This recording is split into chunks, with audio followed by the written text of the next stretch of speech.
Hello from Wild Oasis friend. We had a snowy morning here, and there's a lot of content in this video. I wanted to start out by showing you how I set up their bird feeder tray with their bird bath. So you can get both of these on Amazon. I'm not an affiliate and I'm not promoting anything, but I'll include the links in the description. The bird feeder tray comes with the bracket and the holder, so all I had to do was use a zip tie to attach it to the bird bath.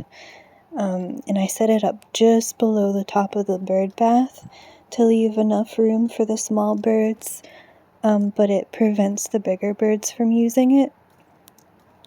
It's also next to the bush, which is great because it provides a lot of protection and shelter from both the hawk and from the weather. Thank you and enjoy the rest of the video.